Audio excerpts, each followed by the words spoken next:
Player activation is the process of associating an installed instance of Player with your Intuiface account, whether or not you have a paid license. In this module, we will look at the three main activation options as they cover most of the scenarios you will encounter.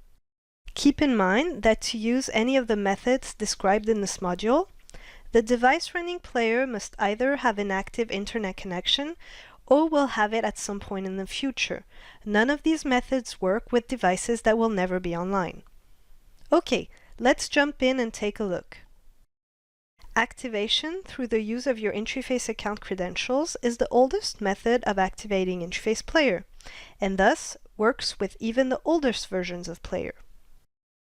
To adopt this method, I simply need to type my email address and then my password. If I have a paid license, one will be automatically selected and applied. Alternatively, when paid licenses are available, I can also direct copy and paste the license serial number into the email address field. This will activate Player with that specific license. Let's now look at code-based Player activation. First, notice that my Player's activation screen is displaying a randomly generated 8-digit code. We'll come back to that in a moment.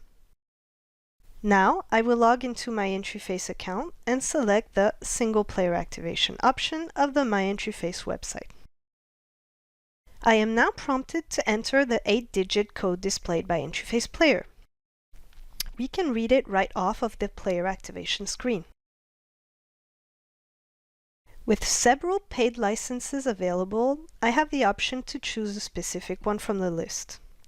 If no paid license is available at the time of activation, a free license will be generated. At this moment, I can also specify Player's nickname, assign one or more tags to it, and enter some notes.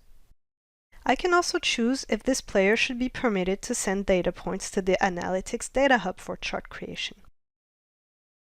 Finally, clicking on the Activate button will activate Player with the chosen license settings. One of the great things about this approach is you don't actually need to be on site. For example, if you can remotely see the Player activation screen using a screen sharing method, or if you can have someone on site provide you with the 8-digit code, activation can still happen. Okay, let's go to the Player activation screen before the activation. See the QR code? Scanning the displayed QR code with a smartphone or tablet is equivalent to opening the Single Player Activation screen and manually entering the 8-digit activation code. In this case, the code will automatically be entered and you can finish the activation process on your mobile device. Let's complete this review with a word about batch player activation. This option is great for licensing a large number of devices at one time. With batch activation, I can pre-activate devices on which Player is not yet installed as long as I can identify the device. The only catch is that with this approach, paid licenses must be available. You can actually use the batch activation approach one device at a time, but with multiple devices, it will be easier to import a CSV file populated with device information.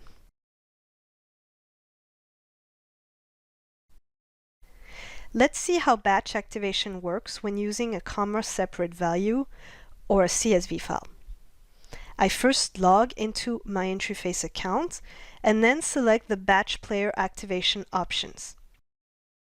To help me construct my CSV file, I'll download the template.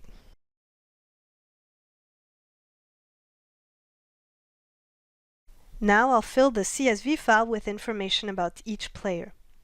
Notice that the first and only required information is the hardware ID, which typically means the unique MAC address of each device. The remaining fields are optional, but I still have to add an equivalent number of commas or semicolons as identified by the first row in the template. It is important that the CSV data is structured like this header, or the upload will fail.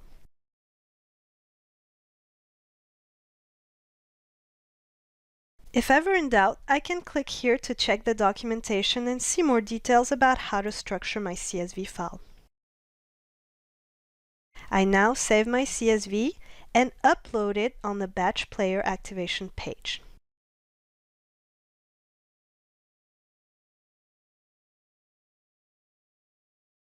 Notice a new entry is created in the activation table, reflecting the entry in my CSV file. Once Player comes online, if not already online, it will be automatically activated and the entry will disappear from this list. As mentioned earlier, I can also manually add a device by pressing on the Add Device button.